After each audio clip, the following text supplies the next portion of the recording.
السلام عليكم ورحمة الله وبركاته. ورّي أسرّا نور دفا جرتن بكا جرتن إتي نجين ربي سنرت هاجراتو إسنين جدا إرقاقنا إسنين جده سلامتا ورّي جنتا إتي نجايا والفورون إسن سلامتشو برباد. السلام عليكم ورحمة الله وبركاته. إرقا nama hundaaf ta'u faayidaa nu maraaf qabu isin dura lubbuu kiyyaa dhaamuu barbaada. Seensa dhaamsatti osoon seenne sodaan rabbii nutti amaanaa haa taatuun jalqabbii dhaamsaati.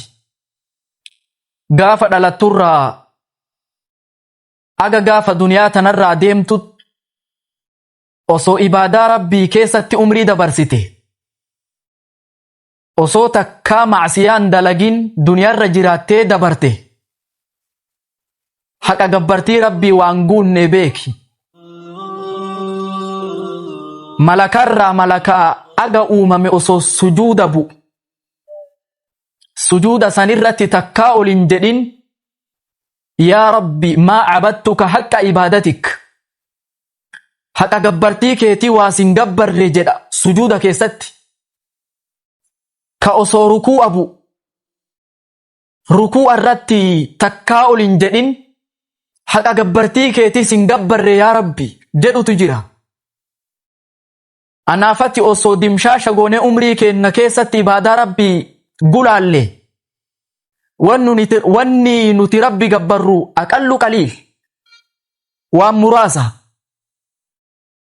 muraasa kana keessatti yoo sabaatan qabaanne, yoo istiqaamaan qabaanne xumurri keennan tolu jechu. Dhaamsi mata dureen isaa galgala bade jedha.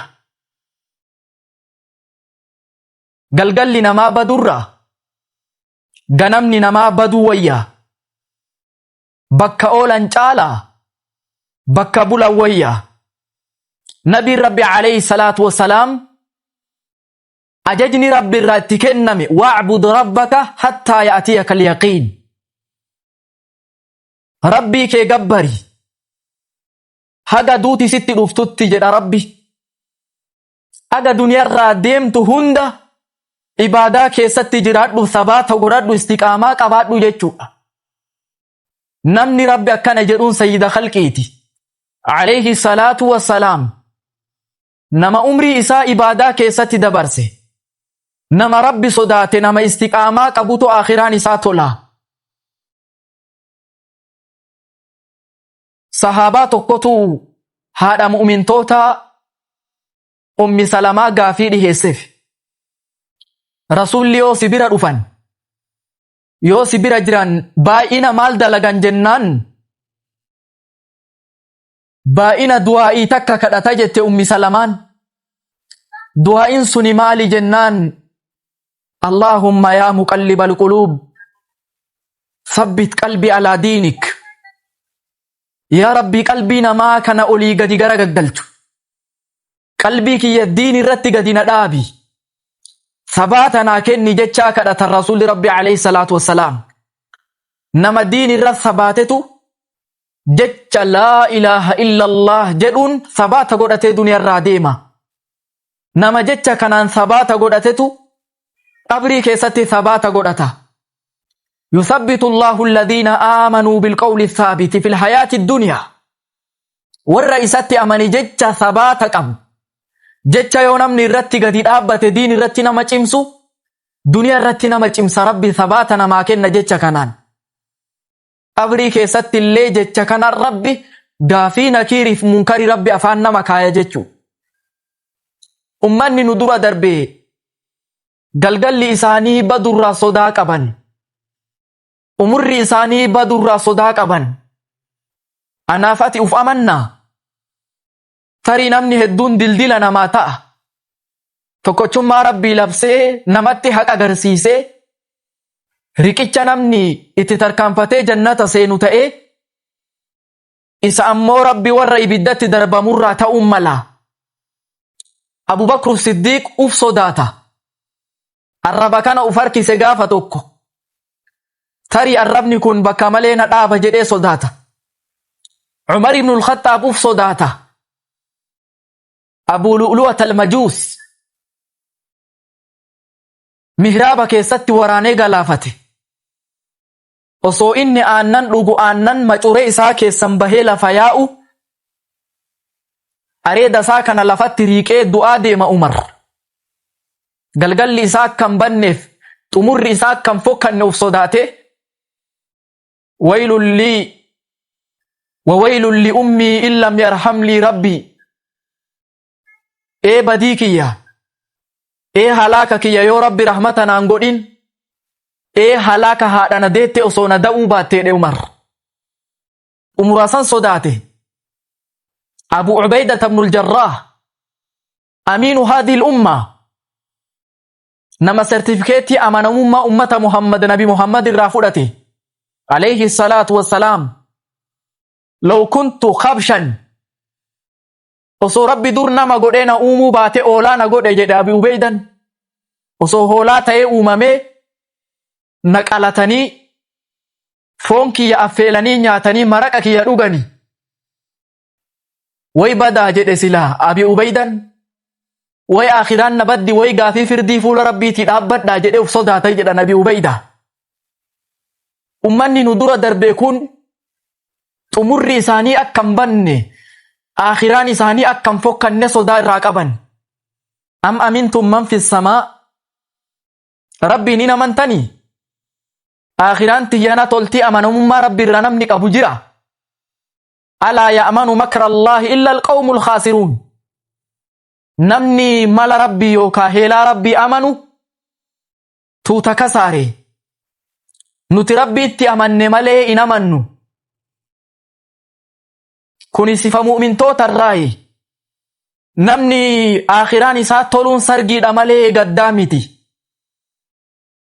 mu'minni yoo akhiraan isaa tolte tawhiid irratti du'e haa namni wal sabbarsiisuuf walitti dhufu malee gubbaa malakaan sargii gootee simatti nama san jalaam namni dunkaanii dhaabee haa ta'ziyaa godhu malee namni akhiraan isaa tolte sargii malee gaddaa miti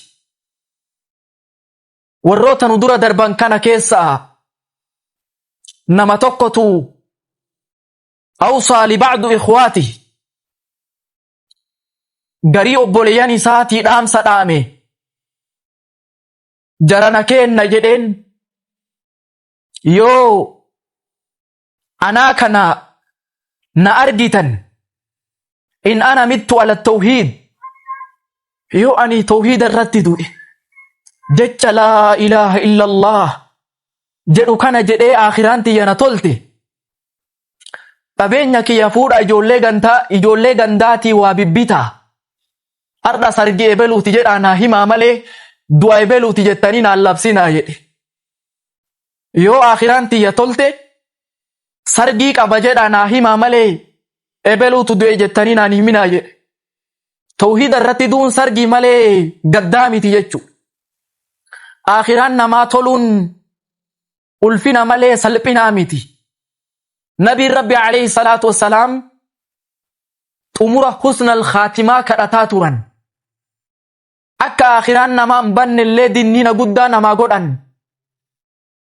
وإن من الناس إلما نما كنرا نما إلالا نما تتوادل قتجرا فيما يبدو للناس أكا نما ملأتت الركوة هن سجودة خير دلق ركتا غرغار بيلوان ياجيس خيري غرغرا كيستي قودا قبا وهو من أهل النار أكا إني ورأي بالداتا ربي سرى بيكو تجريج الرسول أكا متي نمني خيري دلق نمني ركوع أبو سجود أبو كربي أزالي إني ورى جهنم تأو ربي سرى بيكو تجرى نما توقو سيفي فوري رسول ربي وجي دولا بهيلو لي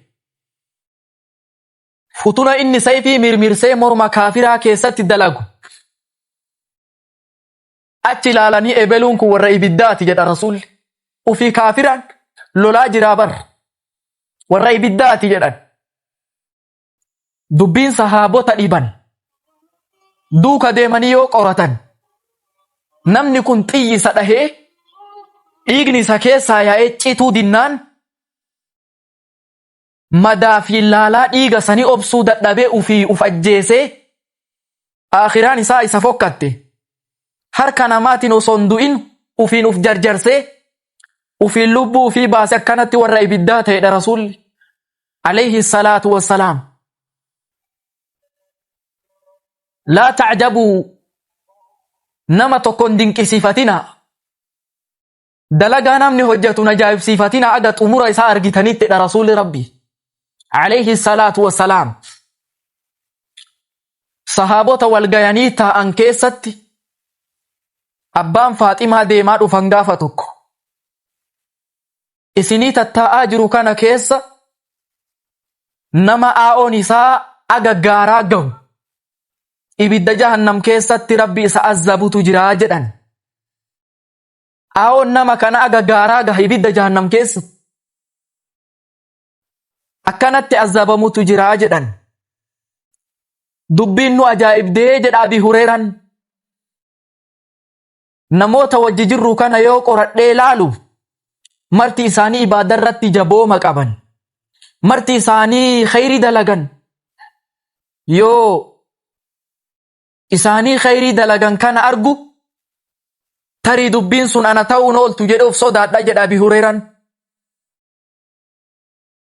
osoo dubbii tana duuka deemee qoradhu namni hundi dhumee anaa fi namni tokko walitti hafne jedhe. nama tokkichaa walitti hafne kanaan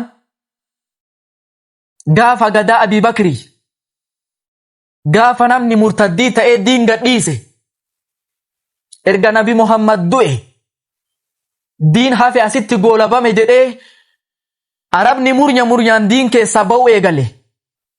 yeroo kana namni kun Musaylimatul Kazzaab isaa ani nabiyyiidha jedhee labsatu dhuguma namni kun nabiyyiidha jedhee chaappa irratti dhahee fi karaa Musaylimatti nama yaame. nama kana obboleessa Umar ibn al-Khattaab Zayd ibn al-Khattaabtu ajjeese osoo inni Musaylimaan nabiyyiidha jedhu duniyaarraa deeme. akkanatti nama kana xumurri isaa bade jalqabaaf sahaabota keessa taa'a xumurri isaa immoo nama nabi waakkatee Musaylimaan nabiyyiidha jedhu ture. akkanatti aakhiraan isaa badde jechuu. obboleeyyan kiyyaa wanni gabaabsee isinii dhaamuu barbaadu aakhiraan namaa akka toltuuf wantoota tolina sanirratti nama kakaasu haa dalaynu. wantoota aakhiraa namaa katmii namaa tolchan haa dalaynu. san keessa qur'aana rabbii qara'uun katmii namaa akka toltuuf sababa ta'a. rabbiin qur'aana keessatti kadhaalika linuthabbita bihi fu'aadak qoma nabiyyii wanni rabbi itti gadi dhaabe qur'aana wanni inni sabaata diin irratti isaa kenne qur'aana. qur'aana qara'uun tolina katmii namaatiif sababa ta'a. qur'aana rabbii haa jabeessinu. Ibnu Teemiyaan mana hidhaa keessa ta'e yeroo 82 ol qur'aana kattame. osoo qur'aana kana qara'u aayata innal muttaqiina fi maqaamin kariim innal muttaqiina fi dhilaali wa uyuun aayata jedhurra gahee xumura isaa achitti ruuhiin keessaa baate osoo qur'aana qara'u duniyaarraa deeme. Uthmaan bin Affaan osoo qara'u sayfiin waraanamee qur'aana irratti duniyaarraa deeme. wanni rabbiin sabaata itti namaa kennu wanni rabbiin istiqaamaa itti namaa kenne akhiraa namaa tolchu tokko qur'aana. inni lammaffaa al-isti'aanatu bid-du'aa du'aayiidhaan gargaarsifatuudha. akhiraan namaa akka hin banne yaa rabbi katmii teenna tolchi jedhanii kadhatuudha.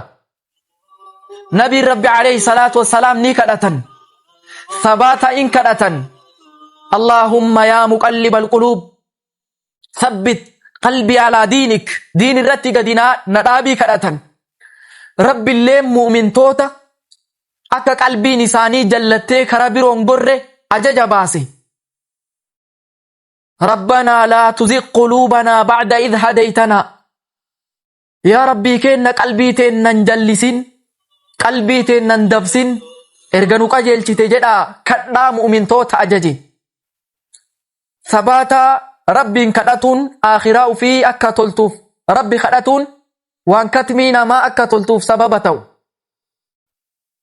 أكسما ديني ربي تيقوق أمك أباتون ديني ربي تمسون وان ثباتنا ما كنو آخرانا ما تفتولنا في سببتو إن تنصروا الله ينصركم ويثبت أقدامكم جد ربي يو إسن أنا تمستا يو إسن دينك يا تمستا أني إسني تمسا كوميك سنجد إسن دابا ثبات إسني كنا آخرا إسن تولج جد ربي مالين تولنا آخرا أرغتن ديني ربي تفقوقا مقاباتودا كناف أبوليان إسلاما نمني أسرع نداوتو آخران نما تولو وان قدادا كتمين نما بريدو وان قدادا نهندا ربي كتمي كينا نهاتلتو تولينا ختمي تف خير دلقون سبب هاتانو قفلا في أفر رامبتون بدي غرغراتي فوفساتلون امو وان آخران ما بلسو سنين جدا